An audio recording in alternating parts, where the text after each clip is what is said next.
I mean, those are what I call unrealistic expectations, right? You could always refinance later, right? Right. Nobody wants to pay more, Right. I'm not fully convinced, but.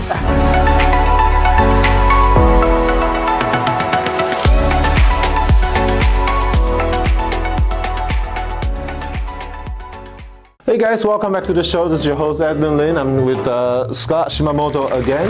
Today we want to talk about what's happening in the market right now these days. Right? So a lot of audiences have since then reached out to us and asked us, well, you know, it's going to the holiday season, the gasoline price is off the roof, and then so it's the interest rate, right? I mean, is this really a good time to buy? What's your thoughts on this? So yeah, I'm gonna say this. First of all, it's always a great time to buy. Right? Really, right now it's a really good time to buy. When interest rates are higher, it sounds counterintuitive, but when the interest rates are higher, I'm not fully convinced, but talk me into it. 你又何必骗人家呢？ Okay, so what that does is hold house prices down so you can get the house for a better price. I get that, right? okay. But, okay, so what happens is you could always refinance later. Right. So let's just say you buy a house, $500,000, right? And let's just say you get the mortgage and, you know, with the rates they are, maybe it's $300 a month or more. But $300 a month, that's $3,600 per year, right? Okay. And it will cost you more. Right. So everybody's like, oh, I don't want to pay that $3,600. I don't know why I want to do that, right? Right. Nobody wants to pay more. Right? Yeah. But what they're forgetting is that the house, let's just say it goes up 3% per year. Right. $500,000 house. In California, that's very much to be expected. Right. So, no, we're talking about equity. Equity. Okay. Nice. So you build 3% on 500,000, 15,000 that you're building every single year, right? Okay. And you're paying $3,600. Nice. Right, of additional monthly payment. Right.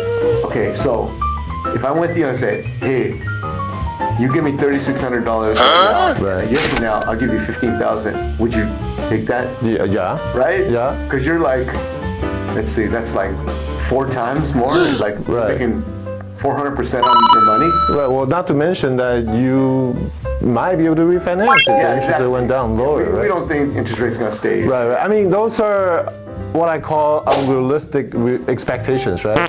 It's like people asking, oh, when do you think it's going to be the bottom line? Well, even if I knew the bottom line, would you actually believe me? Anything that I said? Or you check with the 10 other people and make this, you know, just another composition of your daily talks and stuff like that. Exactly. And you have to live somewhere, right? Well, yeah. I mean, if you have to find a place, you have to find a place. It's between that or paying rent. Right? I mean, mortgage or rent, except, you know, quite a few years later, you get your own place, right? Exactly. And then maybe you can, at that point, you know, get another property or whatever, right? With us stuff. So.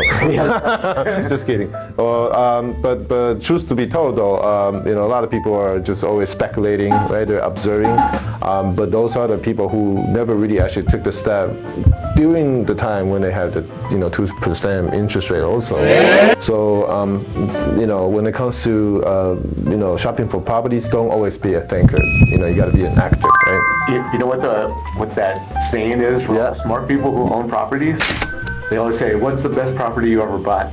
And they all say, the one I bought 20 years ago, right? Yeah, that's right. Right? Yeah. So if you buy it, you know, like right now's the time to buy it because 20 years from now, you may not be living in that house, you might be renting that house to somebody else. Right. So if somebody else is paying your mortgage for you and you're creating equity of somebody else paying, or you might get that equity that you built and you might roll it into some other property, so that's helping you, like, saving money. Like, you might not be able to save $15,000 a year, right? Right. I mean, what are the odds that you're gonna get hired by Google today and start making banks? Right? That would be a realistic talk right there. Well, anyway, so I hope you know, today's content kind of helped some of you on the fence, you know, a little bit to see whether this is a good time to buy. And if you have any question, of course, you know, always reach out to us. Well, thank you for watching the show. If you like the video, hit that like button and make sure you subscribe.